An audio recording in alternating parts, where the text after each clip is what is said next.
มาสู่เองในดอกนี้มาแค่นี้ខ្ញុំសូមចែករំលែកអំពីការផ្លាស់ប្ដូរនៃទម្រង់ការបាក់ឆែតនេះឧទាហរណ៍ដូចជារបស់ខ្ញុំនេះដាក់ថាថ្ងៃមុនហើយខែក្រោយ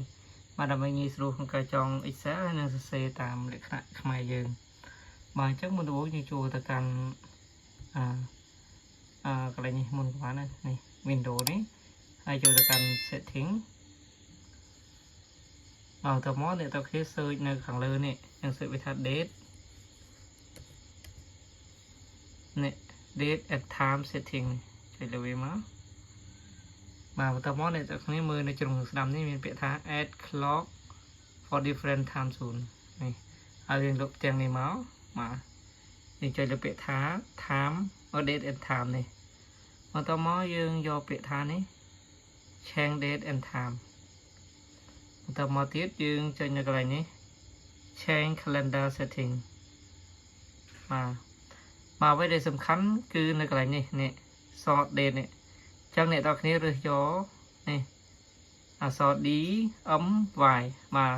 កុំតែខ្លះអត់មានទេយើងមានតែ D បើថា M 2 ដងមានថាវាចេញថ្ងៃវាចេញជាលេខបើ M 3 ដងវាចេញជាតួអក្សរអញ្ចឹងទេសំខាន់យើងរើសយកអក្សរ D មុន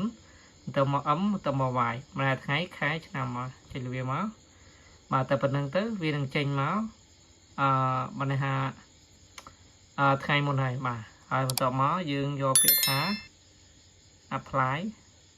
តមកយកពាក្យថា OK បាទចុចយក OK ទៀតមក OK ទៀតបាទហើយយើងខ្វែងអានេះចោលទៅបាទអញ្ចឹងយើងនឹងបានថ្ងៃខែនេះដូចខាងកុំព្យូទ័រខ្ញុំនេះហើយបាទនេះយើងបានថ្ងៃខែឆ្នាំបាទចឹងសូមអរគុណច្រើនសម្រាប់ការតាមដានទស្សនាសង្ឃឹមថាអ្នកទាំងអស់គ្នានឹងពេញចិត្តបាទសូមអរគុណច្រើនវិទ្យាល័យជជែកជាសៀនដើម្បីទៅបានវីដេអូបន្ថែមទៀតបាទសូមអរគុណសូមគោរពលា